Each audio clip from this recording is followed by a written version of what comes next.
নমস্কার সকলকে। আজ আমি আপনাদের সাথে একটি ক্রিসমাস কেকের রেসিপি শেয়ার করতে চলেছি। এখানে কিছু ড্রাই ফ্রুটস নিয়ে সেগুলি ময়দায় কোট করে রেখেছি। আপনি চাইলে আরও অন্যান্য বিভিন্ন ধরনের ড্রাই ফ্রুটস এখানে ইউজ করতে পারেন। এরপর যেই পাত্রে আমি কেকটা তৈরি করব সেই পাত্রটিকে আমি গ্রিস করে রাখছি। আপনাদের কাছে বাটার পেপার থাকলে আপনারা বাটার পেপার ইউজ করতে পারেন। আমার কাছে আপাতত বাটার পেপার ছিল না, তাই জন্য এমনি নর্মাল কোনো কাগজ নিয়ে তার উপর হালকা তেল এবং হালকা ময়দা ডাস্ট করে আমি এটাকে গ্রিস করে সাইডে রেখে দেব। কেকের ব্যাটারটি তৈরি করার আগেই পাত্রটি এইভাবে রেডি করে সাইডে কিন্তু রেখে দিতে হবে।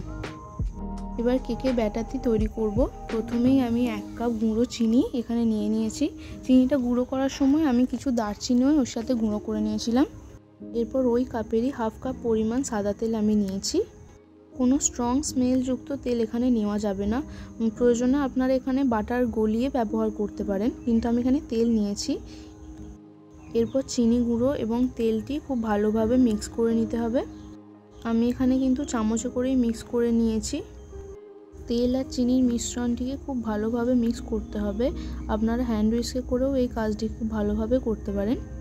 এরপর আমি এতে 2 কাপ পরিমাণ ময়দা অ্যাড করে দেবো। এরপর আমি 1.5 টেবিল স্পুন মতো বেকিং পাউডার এখানে দিয়ে দিচ্ছি। ব্যাটারটিতে আমি 2 টেবিল স্পুন মতো কর্নফ্লাওয়ার ইউজ করেছি। এরপর আমি 1/2 টিস্পুন মতো বেকিং সোডা এখানে দিয়ে দিয়েছি। ব্যাটারটি তৈরি করার জন্য ফ্রুট জুস ইউজ করতে হবে। আমি 2টি আপেল, 1টি কমলা লেবু এবং 1 টুকরো আদা মিক্সারে গ্রাইন্ড করে জুস বের করে নিয়েছি। ক্রিসমাসের এই কেকটিতে কিন্তু ফলের রসই ইউজ করতে হবে। দুধ বা জল দিয়ে কিন্তু এই ব্যাটারটি তৈরি করলে একদমই হবে না।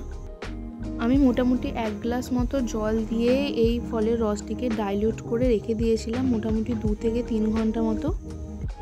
2 কাপের একটু বেশি পরিমাণ ফলের রসটি আমার লেগেছে ব্যাটারটি ঠিকভাবে এখানে তৈরি করার জন্য। ব্যাটারের কনসিস্টেন্সিটা দেখলে আপনারা বুঝতে পারবেন মোটামুটি কতটা পরিমাণ ফলের রস দরকার লাগতে পারে। ব্যাটারটি তৈরি হয়ে এলে এরপর আগে থেকে রেখে দেওয়া আমাদের ড্রাই ফ্রুটসগুলি এতে দিয়ে দিতে হবে। ড্রাই ফ্রুটস দেওয়ার পরে খুব হালকাভাবে ব্যাটারটিকে মিক্স করতে হবে, কোনোভাবে জোরে মিক্স করা যাবে না। সব শেষে এবার আমরা 2 টেবিল স্পুন মতো ভিনিগার এখানে দিয়ে দেবো। ভিনিগারটি কিন্তু দিতে হবে, তবেই কেকটি ফ্লাফি হবে। ভিনিগার দেওয়ার পরে যত তাড়াতাড়ি সম্ভব কেকের ব্যাটারটি মিক্স করে নিতে হবে এবং যেই পাত্রে আমরা কেকটি তৈরি করব সেই পাত্রে কেকের ব্যাটারটি দিয়ে দিতে হবে।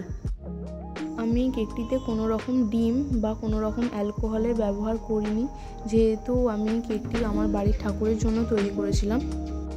নিরামিষভাবে এই কেকটি কিন্তু আপনারা বাড়িতে তৈরি করে নিতেই পারেন। কেকটি কিন্তু খেতে খুবই সুন্দর হয়। এবার 35 থেকে 40 মিনিটের জন্য আমি কেকটিকে বেক করে নেব।